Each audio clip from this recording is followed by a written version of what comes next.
All right, so now it's time to take a quick look at Burberry London for Men, and you're probably going, it's 2025. Why are you doing a review on a fragrance from, 2006? It's 20 years old. Well, because formulations change and it's 2025, and these things are showing up in discounters like Ross. So a lot of people can go and buy these, but they have to kind of blind buy them unless they already know the fragrance, and they can look up my video and go, hey, this is what this guy said about it. So first off, what you're going to get when you first spray this on is a whole lot of very warm, kind of sweet cinnamon, and it's very nice. Got a little bit of lavender, bergamot in there to kind of freshen it up. But once you get past that, it settles down into a nice kind of leathery tobacco sweet fragrance overall. But that cinnamon, in my opinion, stays around for a very, very long time. So the bergamot kind of fades, even the lavender fades fairly quickly, but what you're left with is a very, very cinnamony kind of sweet tobacco vibe for the majority of the rest of the dry down. And it will last a good long while. It goes 6 hours typically. If you spray on 3 spritzes, you're good to go for the whole day basically.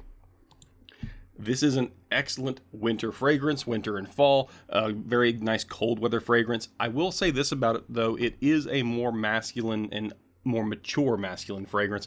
I would never buy this for someone in their early 20s, someone who's kind of like in that college realm of life, and definitely not for some guy like a high school student. You wouldn't want to get this for your like high school. Let's say you're a mother or father buying for a high schooler who's turning 16 or 18 and you want to get them like a masculine present like cologne. This probably won't go very far for him just because it's a little overly mature for that age group. But if you're 30 plus, you're good to go here. This is very, very inviting, very warm, very sweet, very, very nice overall. And this fragrance was a 50 ml for $30, and that's a pretty standard price. Obviously, if you buy the bigger containers from like online places like Joma Shop, discounters, you can get a better deal on it. The presentation's cool because it's got that Burberry fabric on it. Very nice, very interesting. The atomizer is pretty much trash. I'm not gonna lie, the atomizer is pretty garbage. It almost like spurts out really fast. Doesn't really like aerosolize or atomize. You're kind of just flinging liquid at you.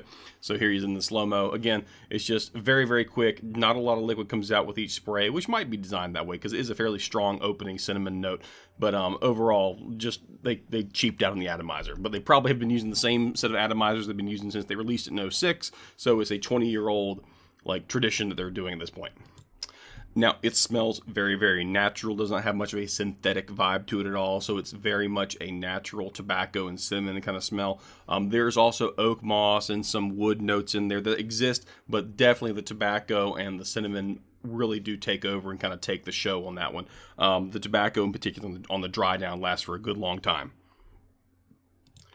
Now, if you are trying to go out and wear this in the warm weather, it will seem very out of place in warm weather. It just seems like it would be overbearing. It would almost be kind of like sickeningly spicy in a hot setting. So don't wear this in spring or summer. In my personal opinion, you can wear fragrances whenever you want to, but it just doesn't kind of match that temperature, and you might find it a little bit off-putting to have that kind of spice on you at any given time during the hot months.